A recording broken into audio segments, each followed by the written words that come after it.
We're making decorative shot to enhance our jewelry, and I'll show you two different ways to make it. The middle way is just carving it, and the outer bit is using a Tucker shot plate.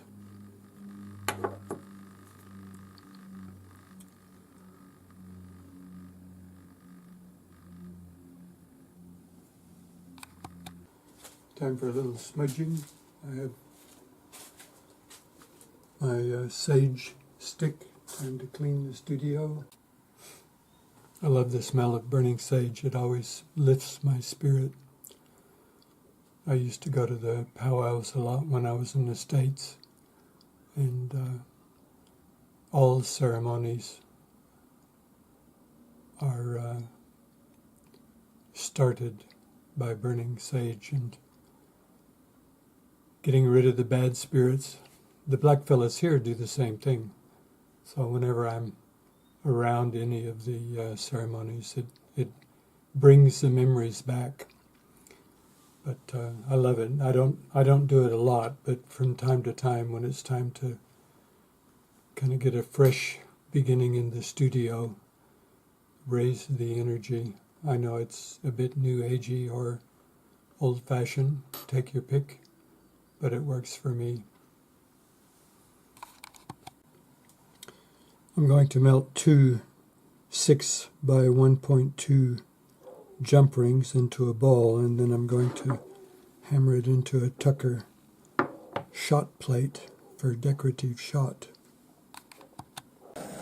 I'm just going to put these on my charcoal block and focus the flame straight on them.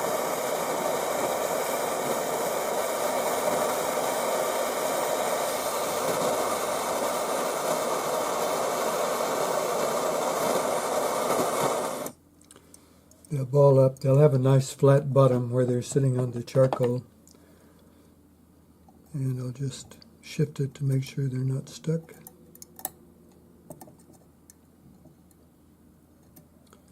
And we can just let them cool, or we can quench them.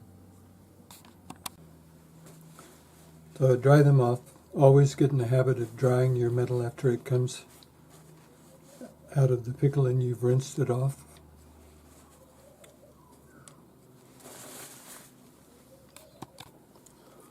Now this is various sizes of shot, and I'm just going to pick the one that fits the material. I'll turn it so that the dome is down and the flat part's up.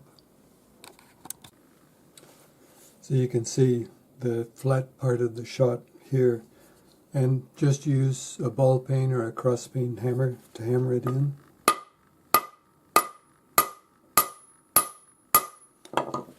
When it gets flush with the plate, you'll know that it's ready.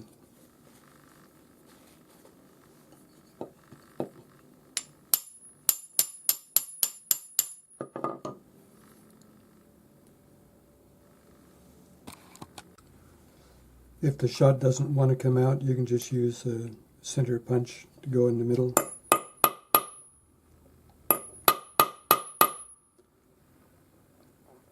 And you'll eventually be able to lift it out. So here we have our shot ready to use.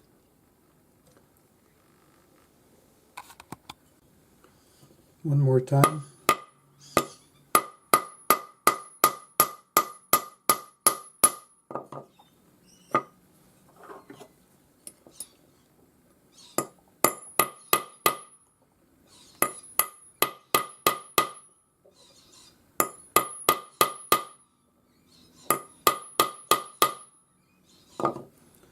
Sometimes you have to fiddle with it a little bit, but it will always come out.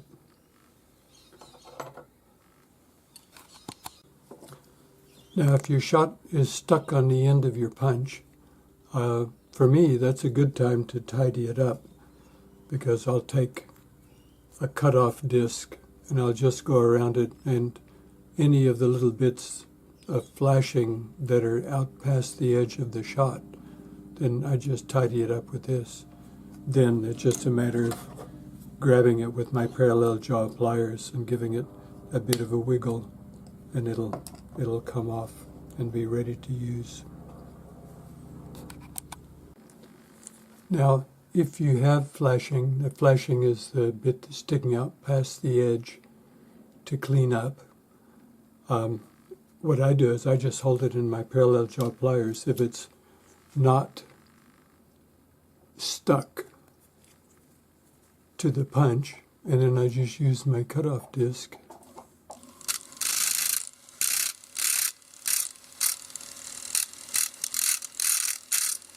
to tidy it up. Once the edges are tidied up, what I do is I just put a piece on my sanding stick. Because of the punch mark in the back, it won't be quite level. So then I just give it a quick rub on the stick, have a look, make sure it's level. We're going to solder it on. And you can see when it's nice and flat, because it'll be nice and shiny. Now, if you don't have a shot plate, what you can do is just make your silver balls. Then you can use your cutoff disc to go in at different spots, fairly close to the top of the ball, because you don't want to damage whatever it is you're working on. So I'm just going to make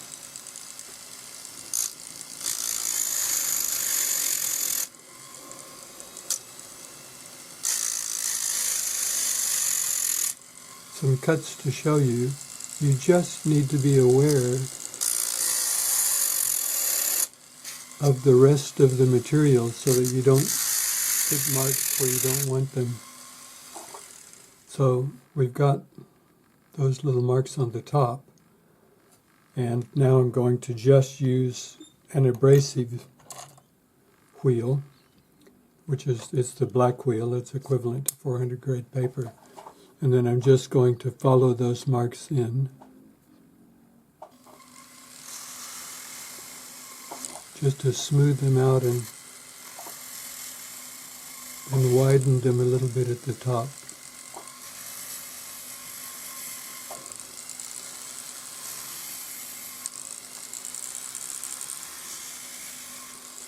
You could do this just with the abrasive wheel, but I find that these kind of details often work better if you have a little mark to begin with.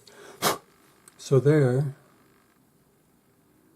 is a piece of decorative shot that I've just carved with my wheels, as opposed to using the shot plate. Now the shot plate's very handy, but it's not necessary to get the look. So now I'm going to solder the shot on, and we need a flat spot on the ring. So I'm just going to use my number 2 cut flat hand file, and it needs to be a fairly large flat spot because it's a fairly large piece of metal.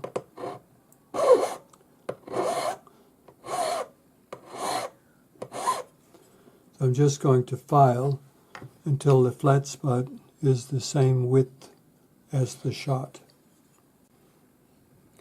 So you can see the flat is just slightly bigger than the shot, but that's okay because it'll give our solder a place to go.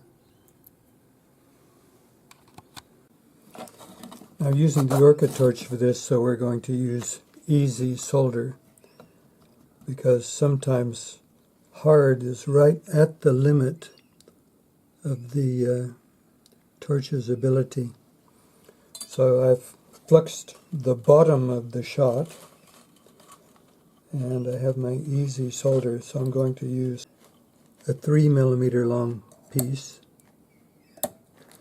And I'm just going to melt it onto the bottom of the shot.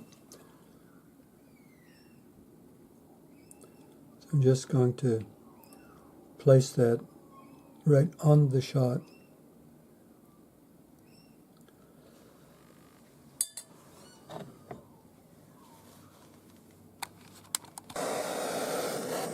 So gently heat this until the flux dries out enough that the solder is not going to jump off.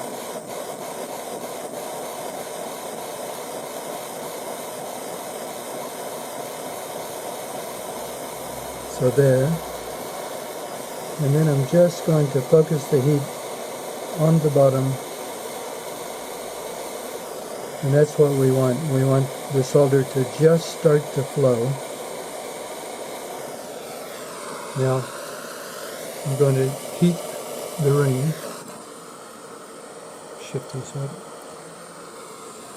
So I'm just going to heat the ring where the shot's going to go.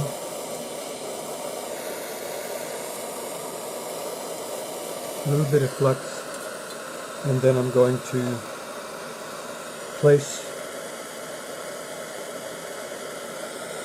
the shot in position. So you notice I'm using my tweezers because all of this is still pretty hot.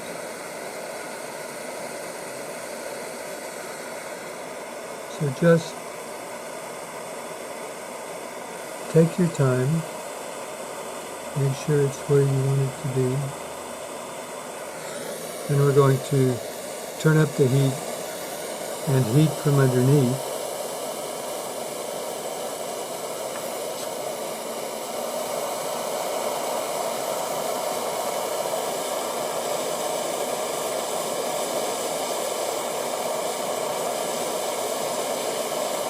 Well, we're heating the ring, and the spillover of the flame will heat the shot.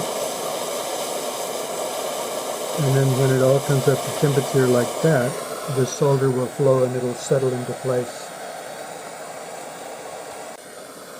So shot number 2 is in position.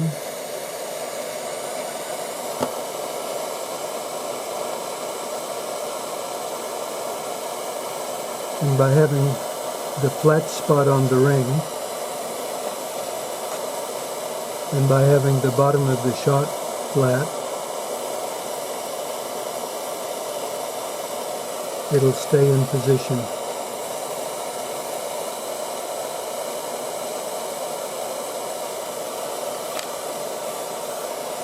Now crank up your heat.